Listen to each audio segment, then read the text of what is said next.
Welcome to my channel, Worldwise. Am I the only one that didn't know how a single miscommunication could change the fate of hundreds in the sky? As dusk fell over northern India on November 12, 1996, two aircraft crossed the sky above Chaki Dadri, unseen by all but a single air traffic controller in Delhi. One, a Saudi Arabian Boeing 747, climbed eastward. The other, a Kazakhstan Airlines Ilyushin Il-76, descended toward the same airport the 747 had just left. On board, 349 people were unaware of the invisible thread connecting their fates. Air traffic controller VK Dutta assigned the 747 to 14,000 feet and the Il-76 to 15,000 feet, a standard 1,000-foot vertical separation. The system relied on pilots' verbal altitude reports. Dutta's radar showed only blips, not heights.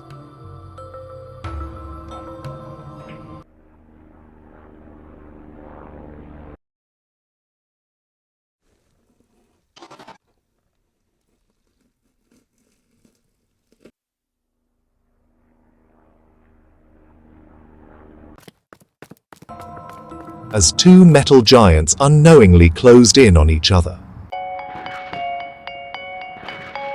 The sky is a web of invisible highways, airways, connecting navigational beacons, not an open expanse. Aircraft follow these corridors, their movements choreographed by air traffic controllers, who assign altitudes and headings to keep them safely apart. Vertical separation, often just 1,000 feet, allows planes to pass in opposite directions on the same airway. In the 1990s, this system relied on flawless human communication and precision. Pilots read back instructions, controllers trusted their word, and a small error could erase safety margins.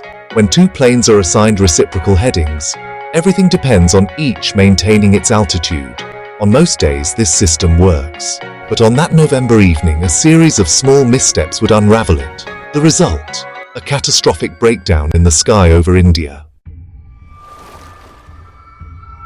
Saudi Arabian Flight 763, a Boeing 747, lifted off from Delhi with 289 passengers and 23 crew, mostly Indian laborers bound for the Gulf. In the opposite direction, Kazakhstan Airlines Flight 1907, an Il-76 approached with 27 passengers and 10 crew, many Kyrgyz merchants. The Kazakh crew spoke Russian, relying on a radio operator to translate with Delhi ATC.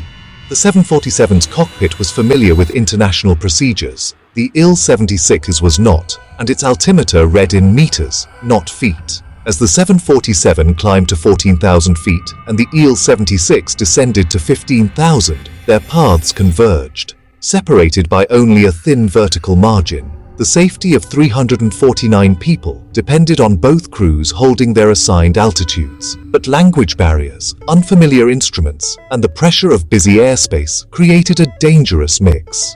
Two aircraft, two worlds, one narrow buffer. In the vast Indian sky, they hurtled toward the same point. Only precision and communication could keep them apart. The two flights were set to cross at Lumka, a waypoint 50 miles west of Delhi, a routine intersection in busy airspace. Controller Dutta instructed the Kazakh Il-76 to descend and hold at 15,000 feet. 2 minutes later, he cleared the Saudi 747 to climb to 14,000. The plan, a standard 1,000-foot vertical separation at Lumka. The Saudi crew, fluent in English, read back and leveled at 14,000 feet, confirming their altitude. Dutta advised them.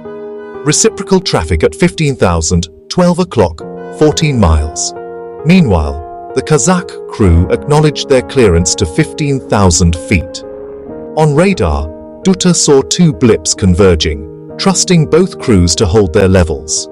The system was working, on paper, but in the air a critical error was unfolding.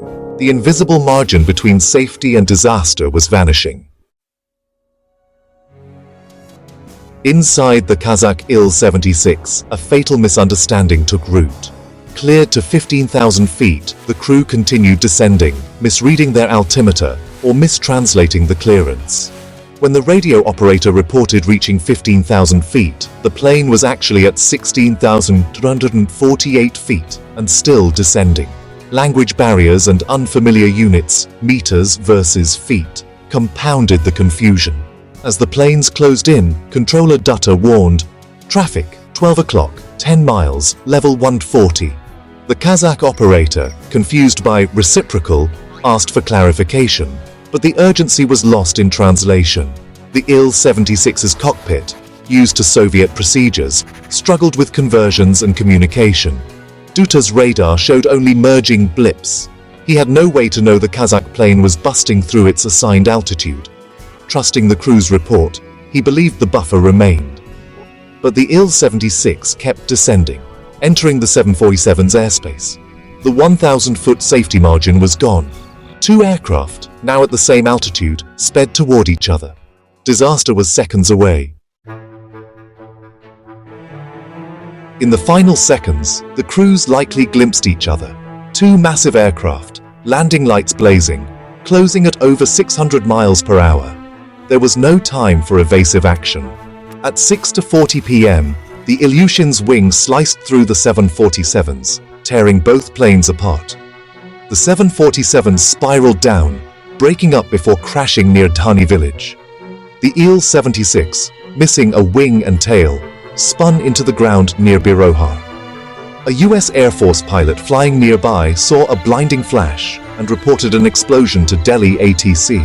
On the ground, villagers heard thunder and saw fire raining from the sky. Wreckage scattered across the fields.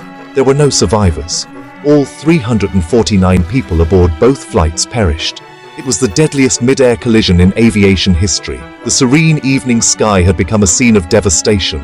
The world's attention turned to India, demanding answers. Investigators from India, Saudi Arabia, Kazakhstan, Russia, and the US recovered the black boxes, piecing together the final minutes. The Kazakh crew's failure to level at 15,000 feet was the critical error, placing them in the 747's path. Contributing factors included confusion over metric altimeters, poor crew resource management, and language barriers. Delhi's ATC procedures allowed head-on traffic with only vertical separation, and the radar couldn't display altitude, leaving the controller blind to the danger.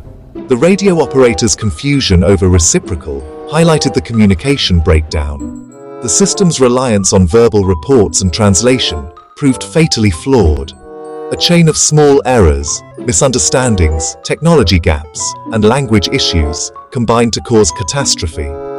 The tragedy exposed vulnerabilities that demanded urgent change. The Charki Dadri disaster forced sweeping reforms in aviation safety worldwide.